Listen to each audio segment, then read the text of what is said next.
නගර සභා. ඊට පස්සේ මගේම ජීවිතේ ඉරිදට පල්ලි යනවා අපි නේද? සෙනසුරාදාට සමත් දවසේ යනවා. ඕක විතරක් නෙමෙයි සහෝදර සහෝදරනි. සැබෑව කියන දේ ධර්මිෂ්ඨකම වස්ත්‍රයක් නැත්නම් ආභරණයක් වගේ පළඳ ගන්න කියලා දේවචනේ කියන්නේ. ආභරණයක් වගේ පළඳ ගන්න ධර්මිෂ්ඨකම අලංකාරයක් වෙන්න ධර්මිෂ්ඨකම. හරි. මෙතන කියනවා කුර්සිපත් කරන ලද ක්‍රිස්තුස් වහන්සේ ගැන දේශනා කිරීමෙන්ද.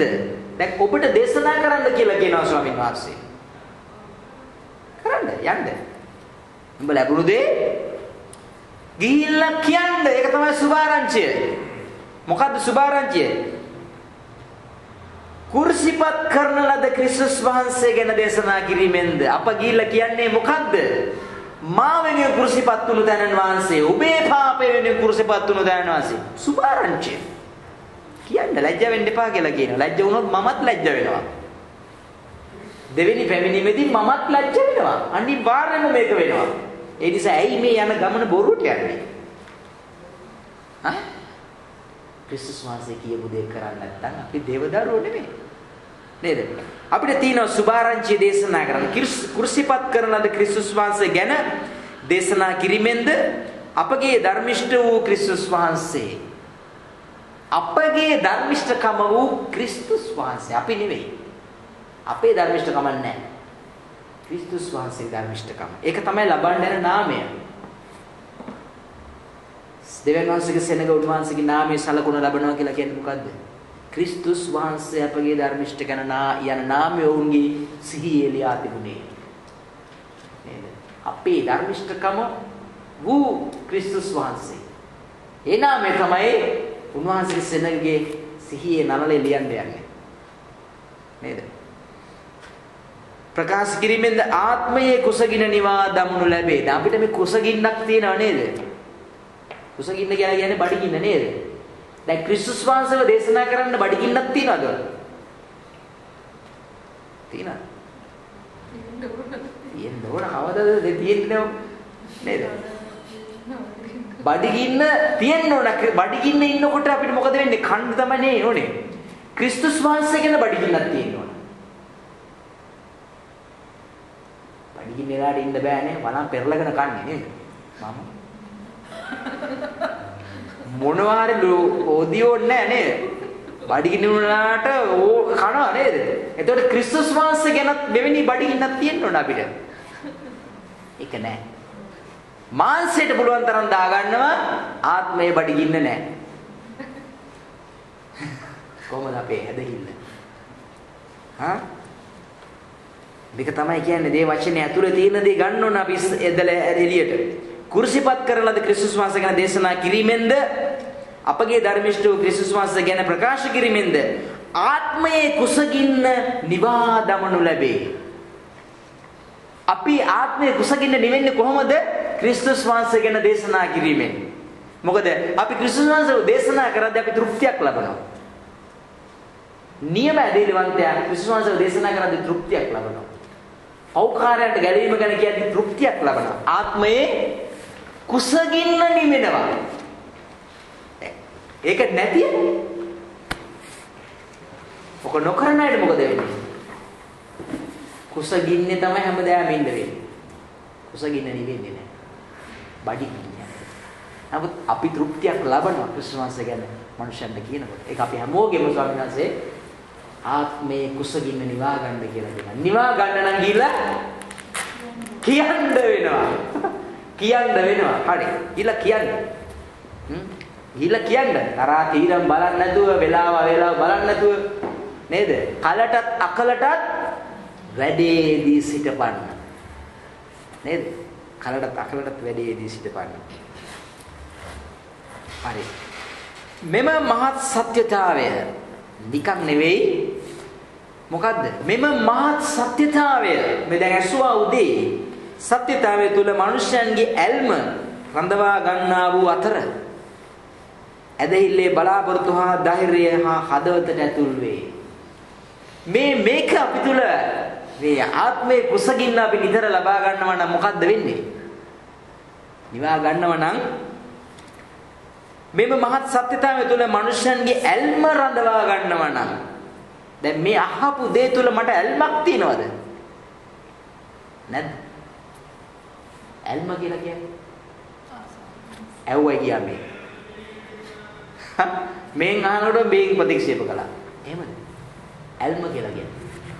මේක අහනකොට ආත්මයේ ඇල්මක් ඇති වෙන්න ඕන. අහන දේ කරන්න පුළුවන් සිතක් එන්න ඕන. නැත්නම් ඊළඟ සතියේත් ආයෙත් ඕකම තමයි කියන්න වෙන්නේ. ඊළඟ සතියේත් ආයෙ ඕකම කියන්න වෙන්නේ. නේ? අහනකොට මේ අපි ආත්මයේස වෙන්න ඕන. මේ ආත්මයේ තීරණ ගන්න ඕන අපි අහනකොට. ජේසුස් වහන්සේ උගන්වනකොටත් ඕක තමයි උනේ. ශුද්ධාත්මයන් වහන්සේ අපිට දැන් අත් ගුරුවරයා නිසා අපිට උගන්වනවා. කල යුතු දේ සහ ගන්න ඕන තීරණය ගැන. අපි අසන්නෝ විතරයි. නේද? ක්‍රියාශීලී නෑ. දැන් ඒකයි කියන්නේ මේ මහත් සත්‍යතාවය තුල මනුෂ්‍යයන්ගේ ඇල්ම රඳවා ගන්නා වූ අතරේදී ඇදහිල්ලේ බලාපොරොත්තු හා ධෛර්යය හදවතට ඇතුල් වේ. දැන් අහනකොට මේ මහත් අපොරොන්දුවේ ආශාවේ වචනය කුරුසියේ ගමනෙන් අපිට ස්වාමීන් වහන්සේ දීපු දේ අපි තුලට දැන් තේරුණා නම් අවබෝධ වුණා නම් ඇල්මක් ඇති වුණා නම් ආශාවක් ඇති වුණා නම් මොකද්ද කියන්නේ? බලාපොරොත්තු හා ධෛර්යය අපේ හදවතට ඇතුල් වේ. දැන් ඇති වුණාද අපිට? හදවතට ඇති වුණා. ඇදහිල්ලේ ආශාවේ බලාපොරොත්තු ධෛර්යය. ඔව් ස්වාමිනී. දැන් මෙතෙන් ගිය හැටිය මම ක්‍රියාශීලී මිනිස්සෙක් වෙනවා. නැත්තම් නැද්ද? ශුද්ධාත්මයන් වහන්සේ අපි කියනවා එන්න ස්වාමිනී පණ පොවන්න, මඟ පෙන්වන්න, කතා කරන්න, බලය දෙන්න, මඟ පෙන්වන්න. දැන් මඟ පෙන්නනවා මේ. වචනෙන් ආත්මේ පොළඹවනවා. නමුත් මොකද්ද කියන්නේ? බලාපොරොත්තුවේ ධෛර්යයේ හා හදවතට ඇතුල් වේ. දැන් මේක අහනකොට ස්වාමිනී මම යනවා. මම යනවා. කාවත් නෙවෙයි ඔබ වහන්සේ ගැන කියන්න. ලැජ්ජාව නොසලන. ලැජ්ජාව නොසලකා. හොඳයි. ලැජ්ජාව නොසලකා යන්න.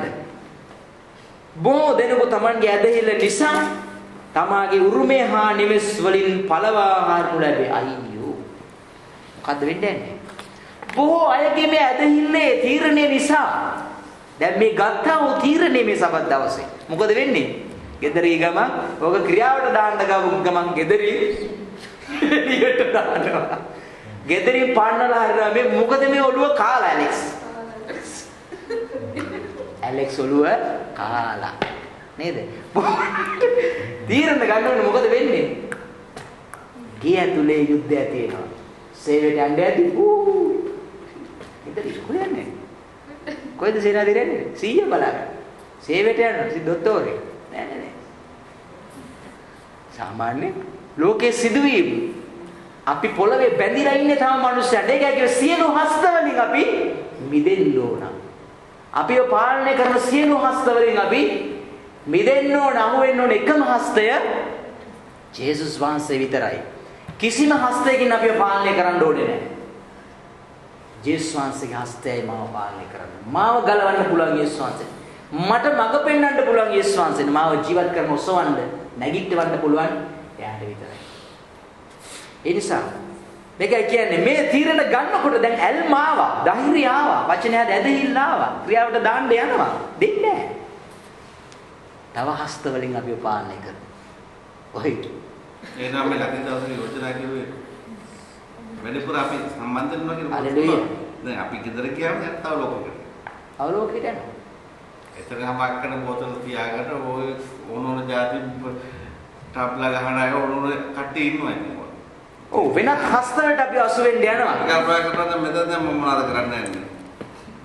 හරිය මේ ඉන්නද මේ පයිප් එක දිහා බලන්න නෑ. එහෙම ඉන්නත් බෑ. මේ මිනිස්සු가 අයින් කරලා තිබ්බා මේ මිනිස්සු ඉතින් අපි ලොකු මිනිස්සු කියලා අමුතු ජාතිය මිනිස්සු කියලා. දැන් මොකද කරන්නේ? ඔව්. මොන්නත් අපේ සහභාගී වෙන්නත් බෑ. නිකන් ඇදෙන්න නොයින්නත් බෑ. ඕන්ගේ ක්‍රියාවට අවුල් නොවී ඉන්න. ප්‍රශ්නේ ඉන්නේ ඉතින්. මෙහෙදී ඒකයි මම නිතරම කිව්වා අපි නිතරම හම්බෙන්න බලමු කියලා කිව්වේ අපේ සහෝදර වශයෙන් හරි. මොකද මේ සම්බන්ධතාවය ඇත්තෙන්ම කැඩෙන්න තු තියාගන්න පුළුවන් මේ අපි ක්‍රිස්තියානි එකතු වීම. අද ලෝකයේ මිනිස්සු එක්ක ජීවත් වෙද්දී මේ ක්‍රිස්තියානි හවුල කැඩෙනවා. ඒක මම හොඳට දැකලා තියෙනවා. ඔව් කැඩෙනවා අනිවාර්යයෙන්. හොඳයි. අපිට ඉතින් මෙවැනි හස්තවලින් තමයි මෙවැනි තැන් වලින් තමයි අපි ජය ගන්න ඕනේ. මොකද ජේසුස් වහන්සේත් ඔය තැන් වල ඉඳලා තමයි ජය ගත්තේ. ජය ගත්තා. අපිටත් ඒ ස්ථානෙදී ගැලවෙන්න පුළුවන් නමුත් අමාරුයි. නමුත් අමාරුයි අරවදක වගේ අපි ඒකයි නිතර අපි එකතු වෙවි වැඩි කර ගන්නවා. ඒ නිසා දැන් තීරණයක් ගත්තා. බොහෝ දෙනෙක් Tamanගේ ඇදහිල්ල නිසා Tamanගේ උරුමයෙන් කියන්නේ කොටස දෙන්නේ නැහැ. ඇදහිල්ල නිසා දෙන්න ගියේ එක දෙන්නේ නැහැ. ඒක දෙනවා ඇදහිල්ල කෙනාට නෙවෙයි වැඩිපුරම ඒගොල්ලෝ කියන දේ අහන කට්ටියට. ඇදහිල්ල නිසා. ඒකයි කිවි සියල්ල නැති වෙනවා. මට දෙන්න තියෙන දේත් ලැබෙන්නේ නැතු යනවා. උරුමයෙන් පරම්පරාවෙන් මට ලැබෙන්න ඕන දේ.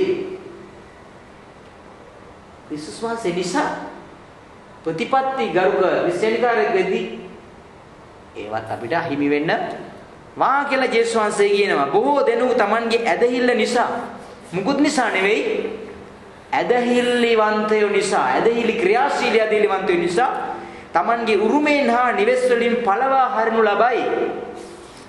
ක්‍රිස්තුස් වහන්සේ එළියට දැම්මා වගේ නියම කිතුණුවන්ව ගෙවල් වලින් මාංශේ පවුල් වලින් එළියට දානවා කියලා ජේසුස් වහන්සේ කියා තිබෙනවා.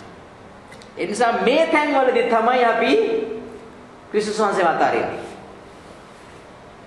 ක්‍රිස්තුස් වහන්සේ වතාරිනවා.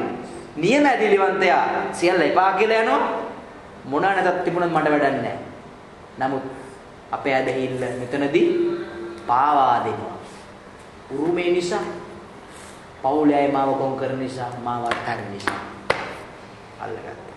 සියල්ල නැති කර ගන්නාට ඒක සම්භවෙන්නේය. අපිට වටින්නේ මේකද ඒකද? පොළවේ උරුමේද වටින්නේ සදාකාල උරුමේද වටින්නේ? සදාකාල උරුමේ වටින්නේ. නිසා මේවා නුඹලාට නැති වෙයි කියලා කිව්වා. නැති වෙනවාමයි. මොකද ජේසුස් වහන්සේ කියපු දේ අනාගත වාක්‍ය ආත්මය තුල ඒක සියලු කිතුණුවන්ට සියල්ලම නැති වෙලා යනවා. ඒක නැති කර ගන්නාට ඒක සම්පූර්ණයි. හලෙලුයා. නමුත් ස්වාමීන් වහන්සේ නැති නොවන දෙයක් අපිට දීලා තියෙනවා. සදාකාල ජීවනය. මේක මිනිස්සුන්ගේ තියෙන ඔක්කොම විකත් ඒක ගන්න නෑ. ඒක මොවුන්ට නෑ. නැති නිසා යෝම අපිට ප්‍රීති කරා. උන්ට වෛරය තියෙන්නේ අපිට අපේ ප්‍රීතිය උන්ට වෛරයක්. අපේම පවුල් ලයිට්. රයිට්. චුට්ටක් බලමු. නිවස් වලින් පළවා හරිනවා කැමතිද? නිවස් වලින් පළවා හරිනවට කැමතිද? අම්මා හද පළවා හරිනකොට දරුවම කොම් කරනවට කැමති නෑ නේ. මේක තීරණයක් ගන්න වෙනවා. කාලේ එනවා. දැන් මෑතකදී එනවා. ද්වේෂය තදින්ම තීරණයක් ගන්න කෙලින්ම තීරණයක් ගන්න දවසක් එනවා. දැන්ටම පීඩාවල් තියෙනවා ටික ටික. තීරණය හරියට ගන්න දවසක් එනවා. ක්‍රිස්තුස් වහන්සේද? ලෝකේ හස්තයේද? ක්‍රිස්තුස් වහන්සේගේ හස්තයේද? මේගොල්ලෝ ඔක්කොම ක්‍රිස්තුස් වහන්සේගේ හස්තයේදී දැවෙනවා. නමුත් ක්‍රිස්තුස් වහන්සේගේ හස්තයේ එල්ලෙන කෙනා විතරයි ගැලවෙන්නේ. රයිට් අපි යමු. නමුත් ඔවුන් ක්‍රිස්තුස් වහන්සේට ඔවුන්ගේ හදවත බාර දෙනවා නම් දැන් ප්‍රශ්නයක් තියෙනවා. මේ මහා භයානක තීරණය ගන්න දවසේදී අපේ හදවත ක්‍රිස්තුස් වහන්සේට විවෘත කරනවා නම් මුළුමනින්ම සියලු දේවල් අපි බව අපව යට කරගන්න දෙද්දී ඔක්කොම අපිව ලැජ්ජාවටපත් කරද්දී ඔක්කොම අපිව අරක දෙන්නම් මේක දෙන්නම් කියනකොට මේ ඔක්කොම ගසලා දාලා මුළු හදවතම ක්‍රිස්තුස් වහන්සේට ඕපන් කරනවා නම් මොකද කියන්නේ?